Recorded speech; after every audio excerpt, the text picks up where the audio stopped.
What is happening, guys? So let's break down UFC 317.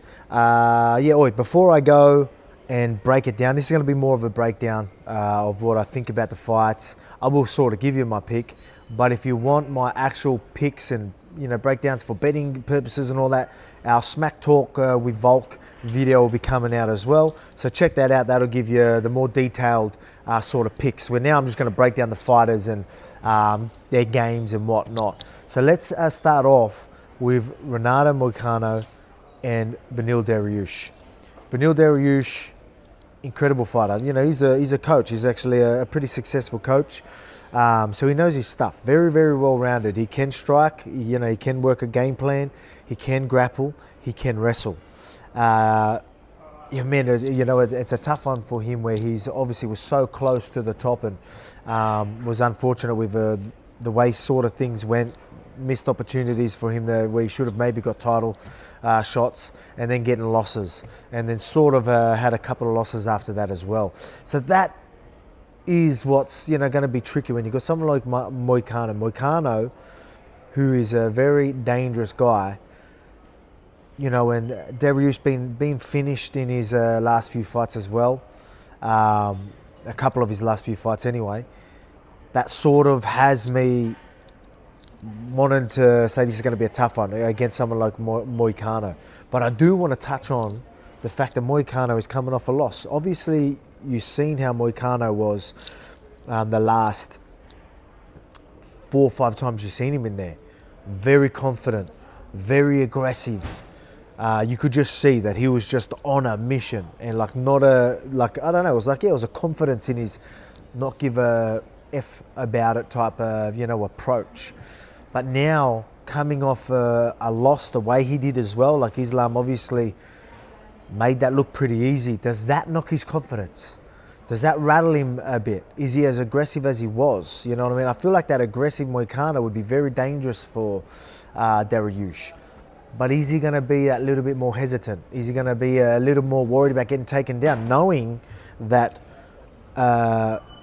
Dariush has a good ground game, has good wrestling? Is he going to be a little more hesitant? Is he going to be, is it hard to pull the trigger, worrying about the takedown? Or confidence in general, worried about getting caught, doesn't want another loss? So you never know how this is going to affect people. So that's an interesting one. Like I said, I really like Beneil Dariush. I really like Moicano. I like them both. So I hate doing picks because I always got to pick someone. But again, this video is not really about the picks. But I have to probably lean towards Moicano just purely on if it's the same Moicano that you've seen, like even just last year. That's going to be a hard one for Dariush, I believe. They were meant to fight earlier in the year. Well, when Moicano stepped up, obviously, but Beneil Dariush ended up missing out on his opportunity to fight that night because Moicano fought Islam. Didn't end well for Moicano. So let's see if that plays a factor. On the feet, I think, again, Dariush can work a game plan. He can be pretty handy on the feet. But if Moicano is aggressive, I feel like he's going to catch him and hurt him. That strategy is going to be hard to... it's going to be hard to stick to when someone's real aggressive with it. Maybe guys with strategy that at the highest level can really, really manipulate their opponent very well. So it's going to be a tricky one, I believe. So we'll see. I'm very interested to see how that fight goes. But again, if you want a detailed pick with underdogs and whatnot, go to my Smack Talk with Volk video. That'll be coming up. So let's move on to Joshua Van and Royval. Tricky one. Royval fought all the best. Very good fighter. Very good boxing. This is sort of short for Van. He just fought on that other card, on the Marab and Sean O'Malley card. So he's fit. So I wouldn't call this a short notice fight. But, quick turnaround. So it was reasonably short for him. But, he's still fit. We know he's going to be fit.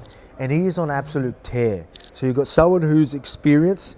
It's going to be a big step up for Van. Because Royval, again, very good boxing. Experience, knows how to go 5 rounds, you name it, you know what I mean? So he's been there and done that. and Van on his way up. But on his way up, like legit, like he's skyrocketing up. And I just feel like that momentum is why I think this evens it out right away.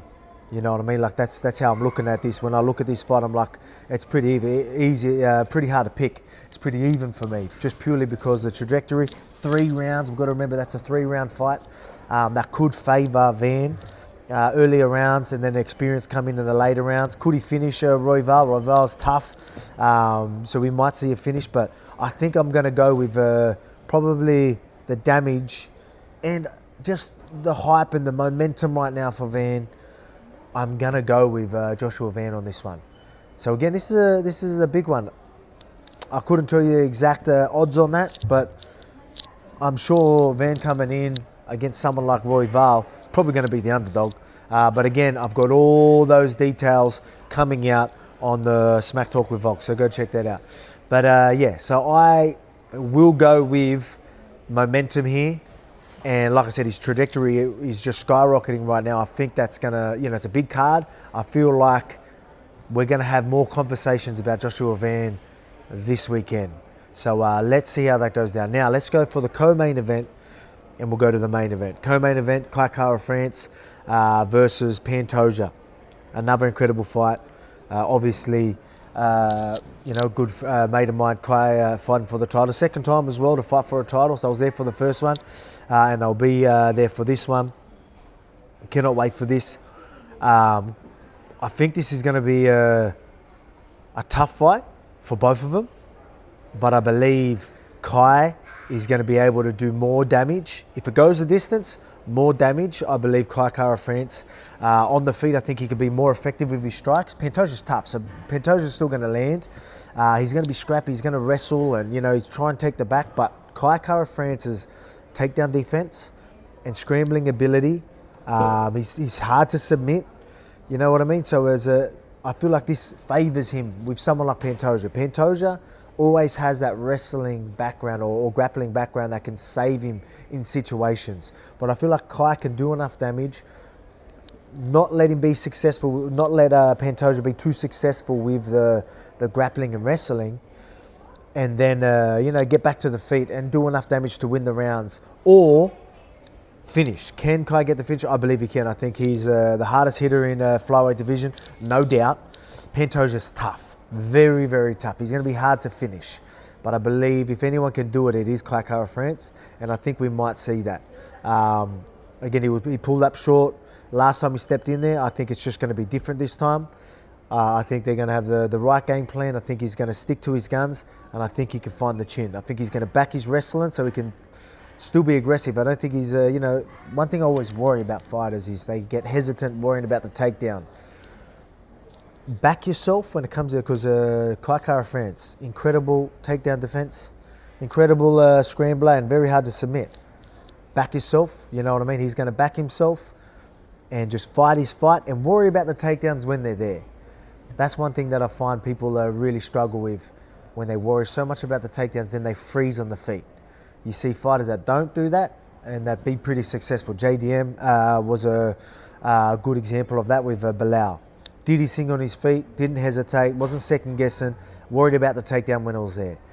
Sean O'Malley, which surprised me, I thought he wasn't going to be so hesitant. I thought he would let his hands go.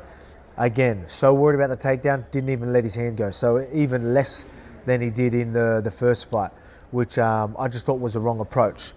For Kai, back yourself he's going to back himself, with his hands, and back himself with his takedown defense. And he's going to be successful on the feet, do damage. If he doesn't get the finish, enough damage to win the rounds, and the scrambling ability is going to save him. When Pantoja, like I said, he's tough. Even when he's rocked, he'll grab a hold and he's hard to get off. But I just don't think he's going to get too much of a dominant position on Kai where he can threaten too much. So I'm going to go with Kai Kara-France, either the KO or a decision, but I'm going to go for Kai Kara-France for the win. Now, main event. Ilia Topuria and Charles Oliveira for the vacant title. Incredible fight, for Islam to be able to vacate this, and then still be such a big fight, for a vacant title. It's pretty cool. It doesn't get much bigger than Ilia and Charles outside of the champion. So it's going to be an exciting one. It's going to be fireworks. If we are going off what we've seen, and that's the type of fight they're going to do, Charles being the aggressive guy he is, taking so much risk, it's going to be a firefight. But when I want to break this down more, again, we like to, when we talk about fights, we go off what we've seen lately or what we've seen, right? We never really take into consideration what someone's game plan is going to be. Someone can change what they've done in their last 5 fights purely because it's not going to work well against this opponent. Could we see that? Charles Oliveira, does he know that, man, Ilia's powerful, his early chance is knocking me out, I'm not going to give it to him. I might press and look for that takedown, grab a hold of him, I'm bigger, I'm a lightweight. Does he approach it that way? Doesn't even, because a lot of times with Charles, even though he backs his grappling, he will always strike first, then grapple, if that makes sense. So he put himself in danger and be aggressive on the feet and then grab a hold. Will he not do any of that and just shoot, be more defensive till he shoots for the takedown? We will see. So that's going to be, could that be a part of his game plan? I don't know. So as you can see, we're on our way to our flight because we are heading over there. He knows Charles comes in aggressively, right? He knows Charles is going to come forward, that high guard, come forward, knees coming up, flying knees, big hooks coming over the top. Is he expecting Charles to come like that? So is he going to be thinking, all right, I can't be so aggressive straight away? Because the thing about Ilia, he likes the pressure, but he's still very technical. He won't just sit there and just take shots as he's coming forward. He will still have the head movement, be defensive. He will still be pretty clever at that. Like he appreciates the boxing technique and boxing 101. Hit and not be hit, right? So that's sort of how he might approach this. And if that's the case, does he be a little more hesitant because he knows Charles is going to, not hesitant, more defensive? Will he be a little bit more on the back foot? Will he try and turn him rather than just come forward like he had to do with myself and Max Holloway? See, with guys like us, he was thinking, look, my only chance is to knock these guys out. If I try and beat them on a decision, I'm going to lose rounds and lose this fight. I don't think he's thinking like that with someone like Charles Oliveira. I think he's thinking, I need to be careful. I can beat this guy on decision. I could knock him out, you know what I mean? So I can approach this a little bit different. So that's how I feel. So I feel like see you later, mate. Thank you. Yeah, so Ilia's approach, as I said, with Charles, he knows Charles is going to come aggressive. Does he not want to make the fight straight away? Will he try and maybe turn him, maybe be on the back foot? We've never seen Ilia on the back foot. Is he going to like being on the back foot? Is he going to be effective? Is he going to be effective on the back foot? We don't know. So that's going to be something that may change. Remember, we know what they always fight like, but we don't know their game plan. Could that change this weekend? We will see.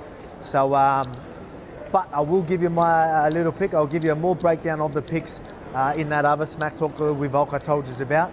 But I am leaning towards Ilia Topuria. I think if Charles comes aggressive like that, Ilia's going to land some of them big bombs. I know a lot of people are like, oh, it's a lightweight division, his power won't be there. Trust me, the power's still there.